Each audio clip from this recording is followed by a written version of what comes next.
Tous les diabétiques savent que le sucre n'est pas très bon pour eux. Le riz est riche en glucides et les glucides sont transformés en sucre dans l'organisme. Donc on pourrait logiquement penser que le riz est mauvais pour les diabétiques. Et pourtant c'est faux. Les diabétiques peuvent-ils manger du riz? Quand on vous apprend que vous avez le diabète, vous commencez à faire très attention à tout ce que vous mangez. Tous vos choix doivent vous aider à être en meilleure santé. Mais il y a tellement d'informations contradictoires que c'est souvent difficile de s'y retrouver. Comment faire? Eh bien, abonnez-vous à la chaîne Adieu Diabète pour voir toutes les semaines de nouvelles vidéos qui vont vous aider à améliorer votre alimentation et recevoir des conseils sur comment mieux vivre avec le diabète. Par exemple, pour un aliment aussi simple que le riz, beaucoup de diabétiques ne savent pas s'ils peuvent en manger ou pas. Eh bien, la réponse est que vous pouvez manger du riz. Mais pas n'importe quel riz. Il existe plus de 20 espèces de riz et plus de 70 000 variétés différentes sont cultivées. Donc parler de riz de manière générale, c'est un peu comme parler de viande, sans distinguer viande de bœuf et viande de criquet. Voilà les principales variétés de riz et les différentes appellations que vous pouvez trouver dans le commerce. Riz blanc,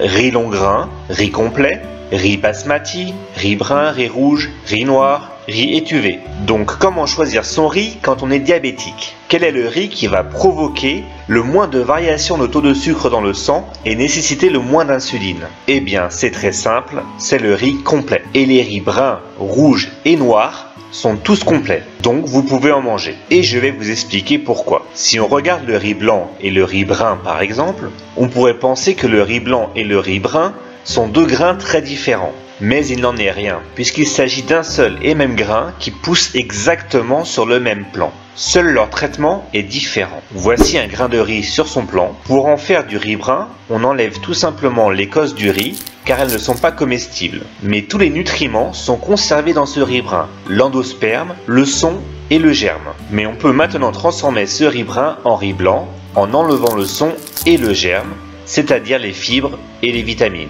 L'homme a créé ce riz blanc car il est plus pratique. Il se conserve beaucoup plus longtemps et il cuit plus vite. Tout en restant encore très riche en énergie car il est riche en glucides. Mais d'un point de vue nutritionnel, le riz complet est bien meilleur que le riz blanc, grâce à ses vitamines, son magnésium et ses fibres. Tout le monde devrait donc manger du riz brun plutôt que du riz blanc. Mais c'est encore plus important pour les diabétiques. En effet, une étude menée par l'université d'Harvard aux États-Unis sur plus de 300 000 personnes a mis en évidence que la consommation de riz blanc était à l'origine d'un risque accru de développer le diabète de type 2, alors que le riz brun était au contraire associé à un risque réduit de développer le diabète de type 2. Donc si vous ne retenez qu'une seule chose de cette vidéo, c'est cela. Prenez du riz complet. Si vous êtes diabétique, vous pouvez en manger quelle que soit sa couleur. Riz brun, riz rouge et riz noir. Vous pouvez aussi trouver du riz basmati complet. Ces riz complets sont riches en fibres, en magnésium et en vitamines. Et ces fibres vont ralentir le processus de transformation du riz en sucre dans votre corps et éviter ainsi les pics de glucose dans le sang pendant la digestion. C'est pour cela que l'indice glycémique du riz complet est plus faible que l'indice glycémique du riz blanc.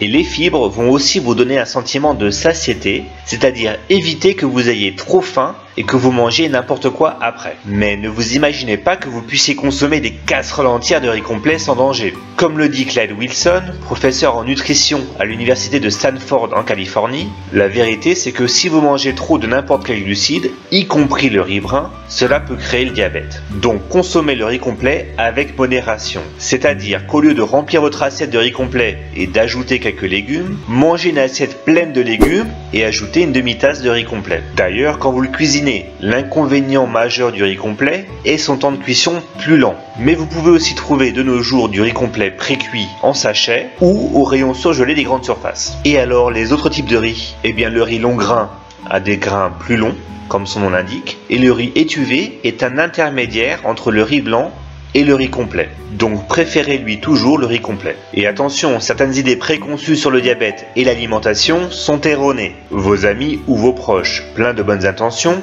vont vous dire que vous ne pouvez plus manger de glucides du tout, y compris les fruits, le riz ou les pâtes. Mais ça n'est pas vrai du tout. Même si les aliments riches en glucides font monter le taux de sucre dans le sang, Il ne faut pas oublier que la raison même pour laquelle nous mangeons est justement pour augmenter le taux de sucre dans le sang et donner ainsi à notre corps de l'énergie pour fonctionner. Même en étant diabétique, vous ne devez donc pas complètement éviter les glucides. Votre corps en a besoin aussi bien que des protéines et des lipides. Voilà, merci d'avoir regardé cette vidéo. Mettez un pouce bleu sous la vidéo si vous avez appris quelque chose. Et surtout, partagez avec les personnes autour de vous que ça pourrait intéresser. Et cliquez ici pour vous abonner à la chaîne Adieu Diabète et recevoir plus de vidéos sur le diabète. Bonne journée à tous!